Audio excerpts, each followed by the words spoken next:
मेरे प्यारे बच्चों, एक बार आप सभी का पुनः स्वागत है हमारे SRB A1 नॉलेज में।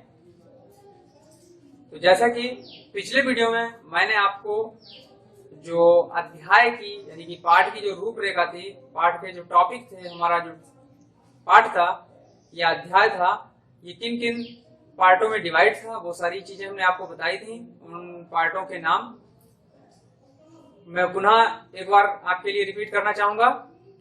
तो पहला मेरा टॉपिक था पारिवारिक बजट की अवधारणा, दूसरा था पारिवारिक बजट का अर्थ एवं परिभाषा, तीसरा उसके बाद में था पारिवारिक बजट का उद्देश्य, चौथा था पारिवारिक बजट के प्रकार, उसके बाद में था पारिवारिक बजट के लाभ एवं उपयोगिता, उसके बाद था पारिवारिक बजट संबंधी मुख्य मदें, उसके बाद था पारिवारिक बजट के सिद्धांत, उसके बाद एंजल्स के नियम व आलोचना, उसके बाद का था निम्न, मध्यम व उच्च वर्ग का पारिवारिक बजट, उसके बाद था प्रतिदर्श बजट का निर्माण, और उसके बाद में लास्ट मेरा टॉपिक था व्यय में मितव्ययता। तो इतने मेरे टॉपिकों में जो पूरा पाठ था वो डिवाइड था। तो मैंने आपको पारिवारिक बजट की अवधारणा भी बता दी थी। इसमें अवधारणा में क्या था कि व्यक्ति यानी कि मानव अपने प्रयास करता है, अपनी आवश्यकताओं की पूर्ति के लिए श्रम करता है, मेहनत करता है, और उस मेहनत के बदले उसे कुछ पारितोष मिलता है यानी कि धन मिलता है। उस धन से वो क्या करता है, परिवार की अपनी आवश्यकताएं होती है उनको पूरा करता है, उन पे खर्च करता है। तो ये पारिवारिक बजट की अवधारणा थी। और उन आवश्यकताओं को कैसे पूरा किया जाए उस राशि से, तो इसके लिए क्या है, कुछ परिवार के अन्य सदस्य भी श्रम करते थे, तो उनकी सामूहिक आय एकत्र की जाती थी, उसको जो है फिर व्यय में खर्च किया जाता था।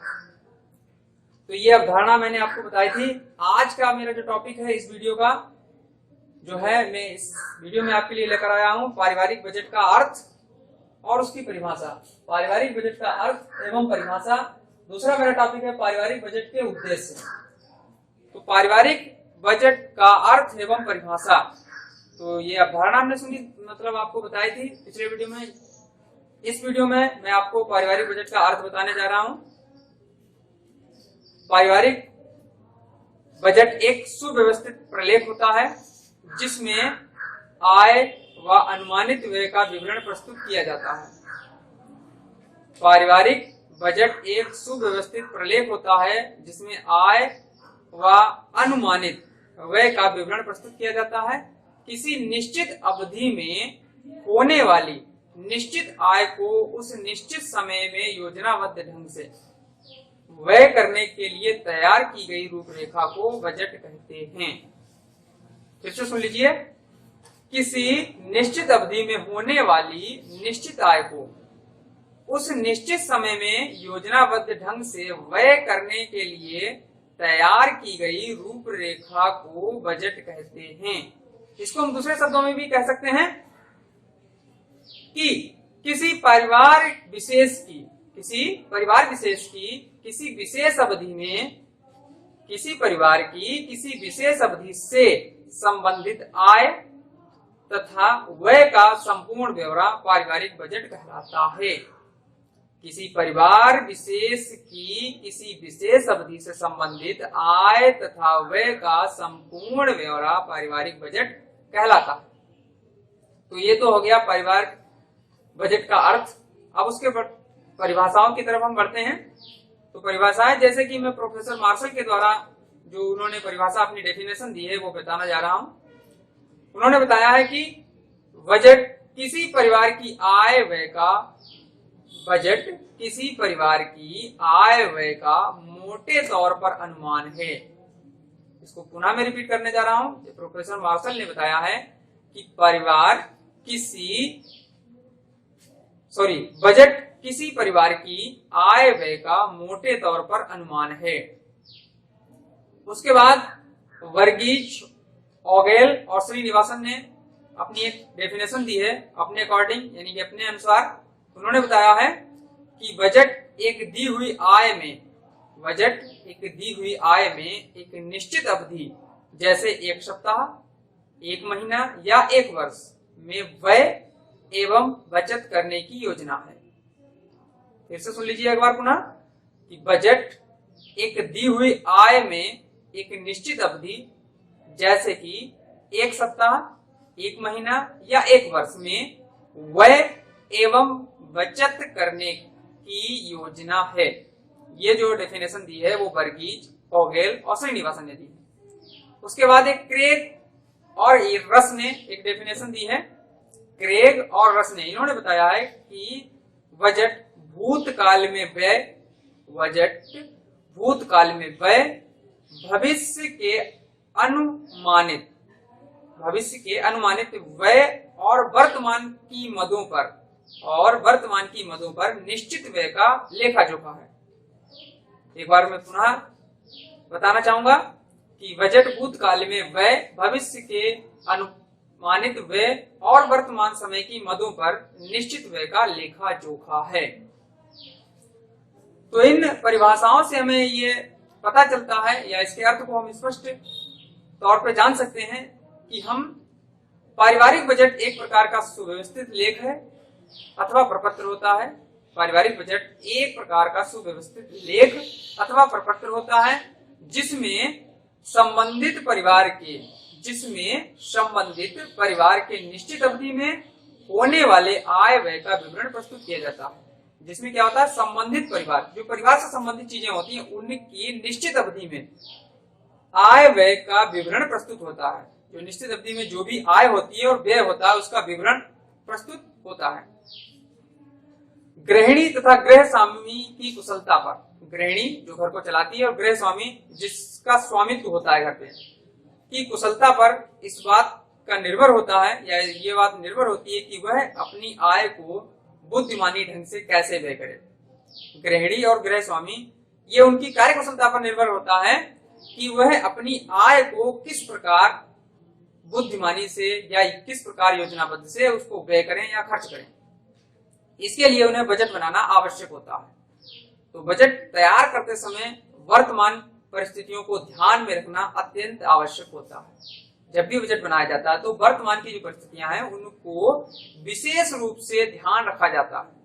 साथ ही बजट में आकस्मिक खर्चों, जब बजट बनता है तो उसमें आकस्मिक खर्चे यानी कि अचानक जो खर्चे होने वाले होते हैं जैसे दुर्घटना, बीमारी या कोई उत्सव आदि को भी स्थान दिया जाता है।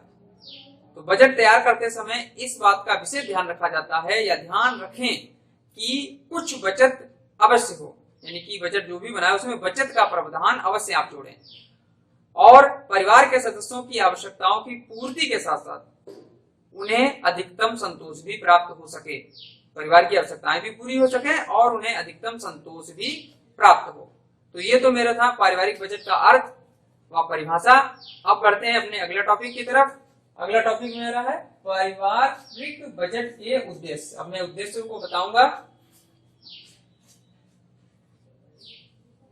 तो देखिए, जैसा कि दूसरा टॉपिक है पारिवारिक बजट के उद्देश्य। तो उद्देश्य मेरे इसमें नोट हमने आपके लिए किए हैं।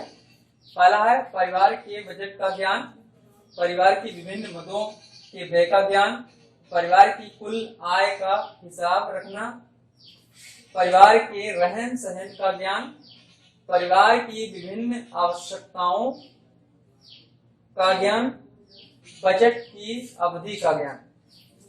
तो ये मेरे पॉइंट हैं इस टॉपिक के। तो इससे क्या होता है, इसके उद्देश्य जो है वो सारे हमने लिख दिए हैं। तो चलिए मैं डिटेल में बताना चाहूंगा आपको पारिवारिक बजट के उद्देश्य। पहला मेरा जो उद्देश्य का पहला पॉइंट है परिवार के बजट का ज्ञान। तो इससे क्या होता है, परिवार के बजट द्वारा, तो परिवार का बजट बनता है उसके द्वारा क्या होता है, हमें आय और व्यय का ज्ञान, आभास या ज्ञान हो जाता है। परिवार की जो बजट बनाने का मुख्य उद्देश्य होता है कि परिवार में आय और व्यय का हमें हिसाब पता चल जाता है कि परिवार की आय कितनी है और परिवार में व्यय कितना है, किन किन मदों पर मेरा कितना पैसा या कितनी धनराशि खर्च हुई है। तो सबसे पहले क्या है, परिवार के बजट के द्वारा हम आय व्यय का ज्ञान रख सकते हैं। बजट में सम्मिलित की गई मदों पर, बजट में सम्मिलित की गई मदों पर व्यय करने के बाद, जो सम्मिलित मद होते हैं बजट में, उसमें मदों पर व्यय करने के बाद जो धनराशि शेष बचती है उसे हम बचत कहते हैं। बचत से इस बात का भी ज्ञान होता है कि किस माह में कितनी बचत हुई, जिसको कभी भविष्य में किसी बहुप्रचीत आवश्यकताओं पर, यानी कि भविष्य में किसी जो मुख्य आवश्यकता है उस पर हम उसको व्यय भी कर सकते हैं, अथवा यह भी अनुमान लगाया जा सकता है कि हम आवश्यकता पड़ने पर उस धन को खर्च कर सकते हैं। दूसरा मेरा पॉइंट है, देख रहा होगा, परिवार की विभिन्न मदों के व्यय का ज्ञान। जो परिवार में क्या होते हैं, बजट बनाते समय केवल विभिन्न मदों का निर्धारण ही काफी नहीं होता है। जब भी बजट बना रहे हैं तो परिवार की जो विभिन्न मदें हैं सिर्फ उसका ही निर्धारण करना आवश्यक नहीं होता है, अपितु यह भी हिसाब रखना पड़ता है या रखना चाहिए कि मद में व्यय अनुमानित सीमा से अधिक ना हो। जो मद आपने चुनी है उसमें वह जो खर्च कर रहे हैं वो अनुमान पहले से लगा लिया जाता है कि इस मद में हमें इतना खर्च करना है, उससे हम अधिक ना खर्च जाए उसमें, क्योंकि यदि हम उसमें अधिक खर्च करेंगे तो हमें अन्य मदों से कटौती करनी पड़ेगी। तो इससे परिवार की अर्थव्यवस्था जो है वो चरमरा सकती है। तीसरा मेरा पॉइंट है कि परिवार की कुल आय का हिसाब रखना। जो परिवार की कुल आय है उसका हिसाब रखना, इससे क्या होता है कि परिवार की कुल आय के अनुसार व्यय को निर्धारित किया जाता है। परिवार की आय के अनुसार ही व्यय को निर्धारित किया जाता है। इसलिए ये उद्देश्य को ध्यान में रखा जाता है कि परिवार की कुल आय कितनी है और उसे हम कैसे व्यय करें, और परिवार में कमाने वाले व्यक्ति कितने हैं उनका भी हिसाब रखना पड़ता है कि परिवार में कमाने वाले यानी कि जो आय के स्रोत हैं व्यक्ति वो कितने हैं। फिर है चौथा मेरा पॉइंट है परिवार के रहन सहन का ज्ञान। तो पारिवारिक बजट से ये भी हमें ज्ञात हो जाता है कि परिवार का जो रहन सहन है वो किस स्तर का है। धनी परिवार में आराम से साधनों पर व्यय अधिक होता है। जो आराम के साधन है उनमें क्या होता है, उनके धनी परिवार है, जो उच्च वर्ग का परिवार है वो अधिक खर्च करता है आराम के साधनों पर, जबकि निम्न वर्ग का जो व्यक्ति होता है वो भोजन की जो मद होती है उस पर अधिक खर्च करता है। फिर है पांचवा मेरा पॉइंट है परिवार की विभिन्न आवश्यकताओं का ज्ञान।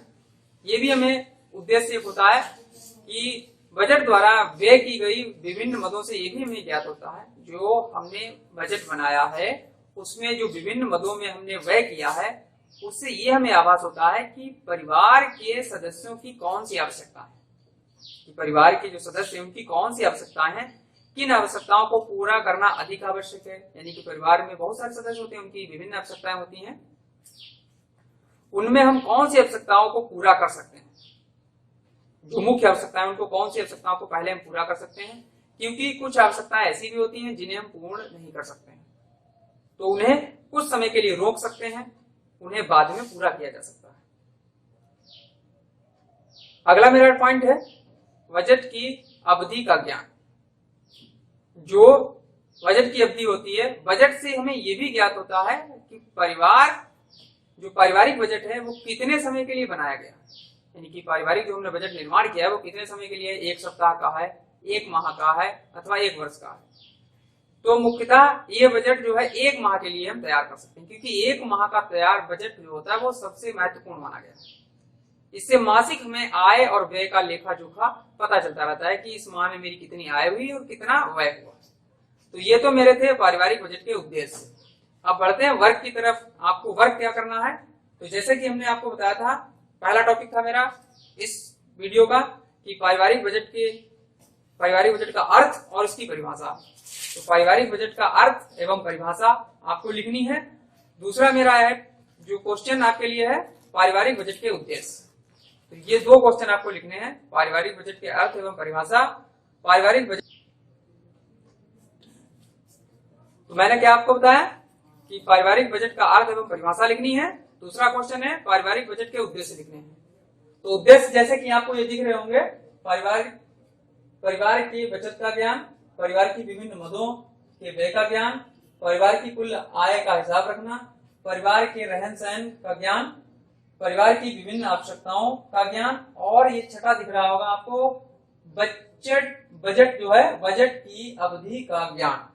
तो ये 6 मेरे प्रोजेक्ट के उद्देश्य हैं। जाहिर सी बात है आपको सभी को दिख रहा होगा, तो इतना ही आपको वर्क करना है। अगला जो भी टॉपिक है मैं अपने अगले वीडियो में लेकर आऊंगा। इस वीडियो में आपके लिए बस इतना ही। मिलते हैं आपसे अगले वीडियो में। पुनः आपका स्वागत करना चाहूंगा अगले वीडियो में मैं आपको। जय हिंद, जय भारत।